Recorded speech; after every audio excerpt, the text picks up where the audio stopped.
But the key one that we Westerners have to explore is the one of truthfulness.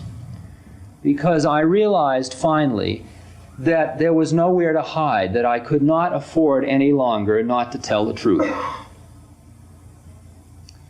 That the subtle kind of deception that we impose upon ourselves had to go.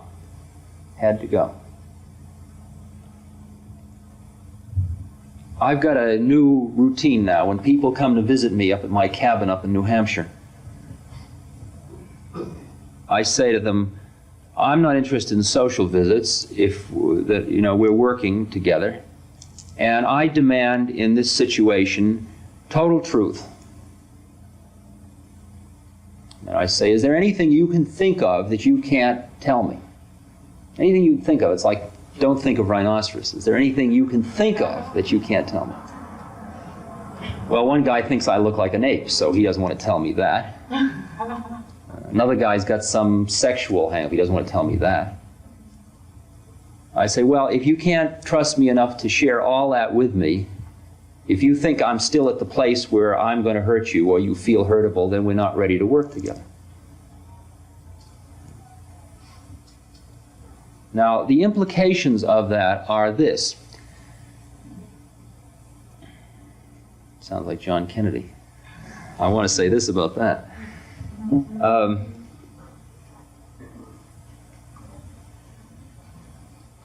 That just like I said at the outset of the lecture, the geese do not mean to cast their image, nor the water to receive their reflection, nor the water to receive their image.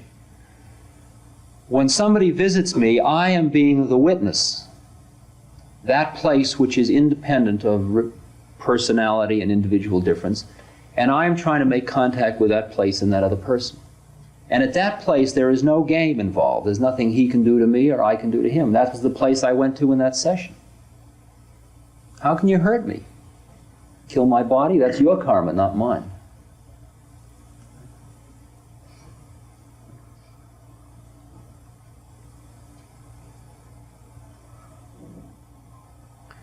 Truthfulness is perhaps one of the most profound ones for the Westerners to understand, because our level of paranoia is so deep-seated, so profound.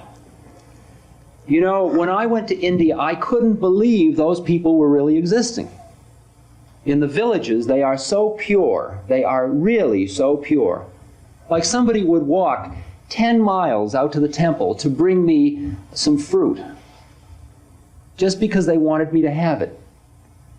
And what would I do as a Westerner? I'd think, well, what's in it for them? What do they want from me? I couldn't accept the fact that a person could be doing that pure an act just out of a feeling of wanting to do it. And when I first read the Ramayana, the story of Ram, it was at a time, a yuga, when things were much purer, not the Kali Yuga we're living in now, that he was an incarnation in the Sat Yuga. And his life is such a reflection of purity that I would cry at such purity, because I had never met anybody that pure. I couldn't even conceive of anybody being that pure. I mean, it was just like it blew my mind when they didn't ask me for a contract, the temple. When they didn't ask me to pay for my food or my clothing. You know, well, what am I getting into here? That was one voice in me saying, the other voice saying, baby, are you paranoid? And watching those layers of paranoia like an onion just being taken away one by one as they were making me naked so that my heart could be that open, so that I could really be there with another consciousness, because I started to live in the place where there was nothing you could do to me. And when there's nothing you can do to me, I can be totally here for you. Because I'm not vulnerable. I'm not going to be hurt. There's no risk. There's no risk at all. And when you once know where that place is with another human being, you realize you can't afford not to have it, because you're just gypping yourself so badly. I can tell when somebody comes to see me, I look into their eyes, you see, now. In the old days, when I'd look into somebody's eyes, it was a power play. You know, want to control them or show them how deep I was, or look to see what they would, you know, I was doing something. Now I look at somebody's eyes and I'm doing mantra. I'm just empty. But I'm really here. And I can feel their eyes. And sometimes you look into somebody's eyes and it's like a deep, bottomless well, and they're just there at every level. Every level you touch upon, they're there. They're just so, it's just pure consciousness that you meet. And others, you go just so far and you feel a level drop because it's too risky to get in that close. I mean, I just met you. How can I be in love with you? And I only look that way at people I'm in, that kind of thing. And to realize that that place that you are, which is pure consciousness, which is, I'll play a little game with you and give you the clues. It's light, it's energy, it's also love. It's the same exact place. It's Purusha. It's pure energy. It's the same place in you as it is in me. And when we look that way, we are in that place together. And then we are both witnessing all the rest of our acts, which is all out there from this other place.